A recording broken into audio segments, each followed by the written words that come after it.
ওগুলো অটোকেট করছে। রাত্রিবেলা পুরো ওটি বন্ধ থাকে, পুরো ওটি বন্ধ থাকে রাত্রে, বন্ধ করে সেই চাবি আমাদের মেট্রোল অফিসে দিয়ে যাওয়া থাকে স্যার।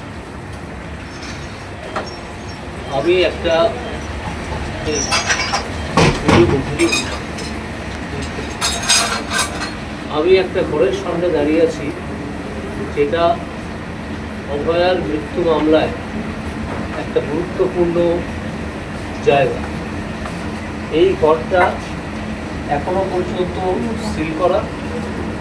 আবারও খবরের শিরোনামে আরজি করের খুন এবং ধর্ষণ মামলা। গতকালই রাজ্যের মুখ্যমন্ত্রী শুভেন্দু অধিকারী তিনি ঘোষণা করেন যে আরজি কর মামলা আবারও ওপেন করা হবে এবং আবারও তদন্ত হবে, পুলিশের ভূমিকা নিয়ে তদন্ত হবে, বিভাগীয় তদন্ত হবে। সেই সময় এই ঘটনার সঙ্গে যারা জড়িত ছিল, যারা তদন্তের দায়িত্বে ছিলেন বিভিন্ন সময়, তাদের নিয়ে আবারও তদন্ত হবে, বিভাগীয় তদন্ত হবে। স্ক্যানারে থাকবেন খোদ তৎকালীন মুখ্যমন্ত্রী বা প্রাক্তন মুখ্যমন্ত্রী মমতা বন্দ্যোপাধ্যায়। আর সেই কারণেই কিন্তু ৩ আইপিএস অফিসারকে ইতিমধ্যেই সাসপেন্ড করে দিয়েছেন মুখ্যমন্ত্রী শুভেন্দু অধিকারী। আইপিএস বিনীত গোয়েল, যিনি সেই সময় কলকাতা পুলিশ কমিশনার ছিলেন, আইপিএস ইন্দিরা মুখোপাধ্যায়, যিনি ডিসি সেন্ট্রাল ছিলেন, এবং অভিষেক গুপ্তা, তাকেও কিন্তু সাসপেন্ড করা হয়েছে। ফলত তদন্ত আবারও হবে। সিবিআই যেমন তদন্ত করছে, তদন্ত করবে, কিন্তু এখানেই প্রশ্ন, এই সিবিআই তদন্ত নিয়ে আমরা দেখেছি খুশি ছিলেন না খোদ নির্যাতিতার মা বাবা।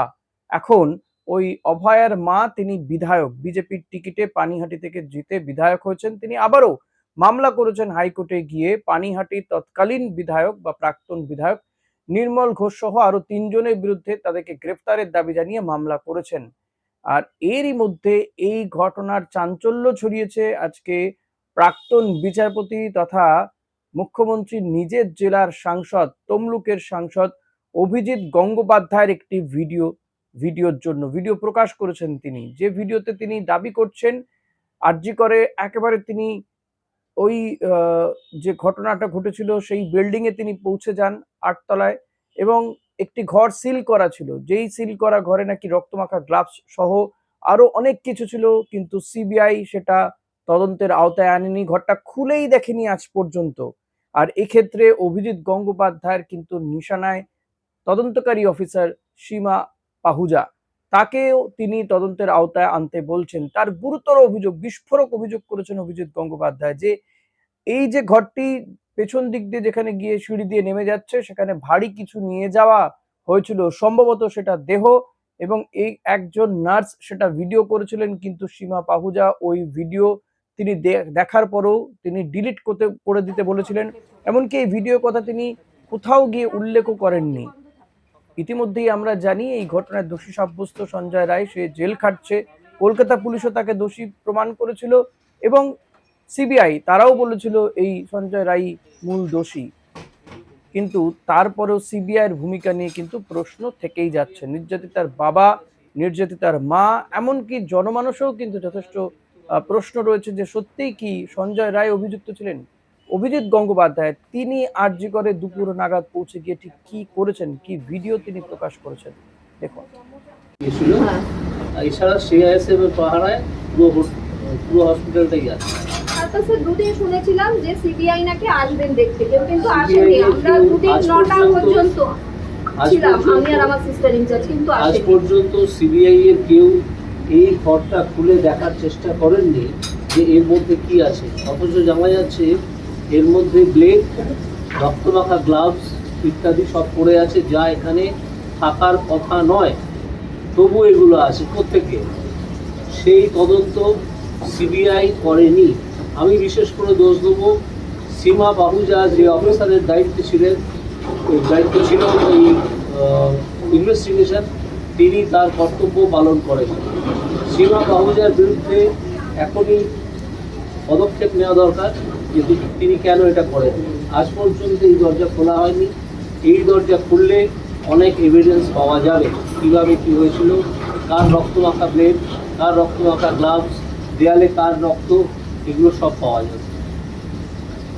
আজ পর্যন্ত এগুলো যে করা হয়নি তা সিবিআই এর ওই যে অফিসার সীমা পাহুজা, তার গাফিলতির পূর্ণ স্বাক্ষর অন্তর্গত। এই সিঁড়ি এবং তা দিয়ে সেই দিন রাতে একটা ভারী জিনিস কয়েকজন মিলে নামাচ্ছিল, সেই ভিডিও একজন সিস্টার তুলেছিলেন।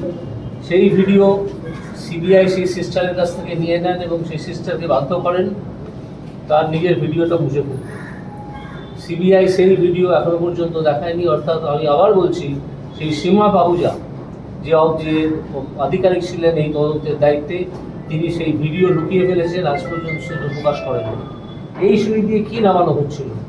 অত ভারী একটা জিনিস, এই প্রশ্ন তো আমাদের আসে, সঙ্গত প্রশ্ন। কী নামানো হচ্ছিল সেটা দেখতে হবে, তার তদন্ত চাই। এবং সিবিআইকে আপাতত যারা তদন্ত করবেন তাদেরকে আমরা সচেতন করলাম এইভাবে, এবং সিবিআই এর যারা তদন্ত করছেন সেই অফিসাররা যেন জেনে রাখেন যে আমাদের শত শত চোখ এবং অন্যান্য ইন্দ্রিয় তাদের ওপর নিবদ্ধ। তারা যদি কোনো কাজে ভুল করেন আমরা কিন্তু সেই মুহূর্তে তাদেরকে চেপে ধরব। এটা আর কোনো গাফিলতি বরদাস্ত করা হবে না। নিঃসন্দেহে অভিজিৎ গঙ্গোপাধ্যায় যে প্রশ্ন তুলেছেন, যে কাজটা হয়তো একজন তদন্তকারী অফিসারের করা উচিত ছিল, সিবিআই এর করা উচিত ছিল, কলকাতা পুলিশের করা উচিত ছিল, যে প্রশ্নটা তাদের মনে জাগা উচিত ছিল, অন্তত ওই ঘরটি খুলে দেখা উচিত ছিল কি রয়েছে, তার থেকে তদন্তে কোনো সহযোগিতা পাওয়া যায় কিনা, কোনো ক্লু পাওয়া যায় কিনা, বা ওই ভিডিওটাতে কি রয়েছে সেটাও সীমা পাহুজার দেখা উচিত ছিল। শুধু নয়, আদালতের নজরেও আনা উচিত ছিল।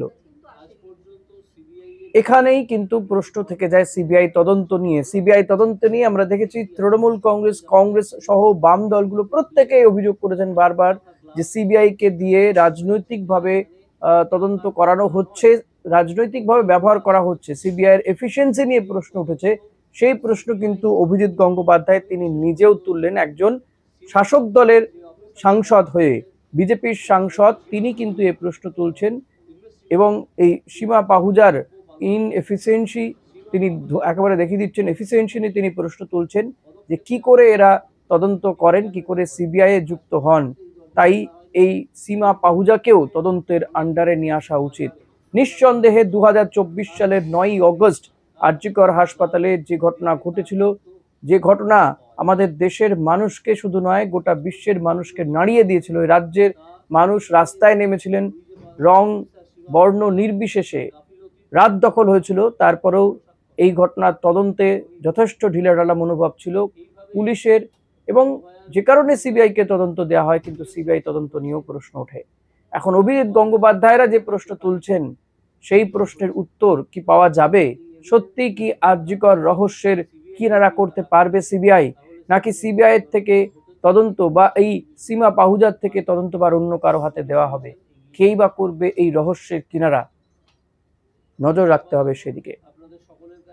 ভিডিওটা ভালো লাগলে শুধু নয়, আপনারা যদি এই অভিজিৎ গঙ্গোপাধ্যায় তিনি যেটা বলছেন সেটাকে সমর্থন করেন, আপনারাও যদি মনে করেন যে এই ঘটনার আরো পুঙ্খানুপুঙ্খ তদন্ত হওয়া উচিত, এমনকি সিবিআই যারা শুধুমাত্র ওই সাসপেন্ড করা হয়েছে কলকাতা পুলিশ কমিশনার তৎকালীন বা এই 3 জন পুলিশ আধিকারিকদের নয়, সিবিআই আধিকারিকদেরকেও সাসপেন্ড করা হোক, তাদেরকেও তদন্তের আওতায় নিয়ে আসা হোক। যদি একই তদন্তের জন্য কলকাতা পুলিশের এই 3 আধিকারিক বা অফিসার, এই 3 আইপিএস অফিসারকে সাসপেন্ড করে তদন্ত করা হয়, তাহলে সিবিআই এর ক্ষেত্রে কেন হবে না? আমার মনে হয় অভিজিৎ গঙ্গোপাধ্যায় এই প্রশ্নটাই তুলতে চেয়েছেন। এখন আমাদের নজর রাখতে হবে সেদিকে। আপনারা কি চাইছেন সেটা অতি অবশ্যই কমেন্ট করে জানাবেন, লাইক করবেন, সাবস্ক্রাইব করবেন। Thank you.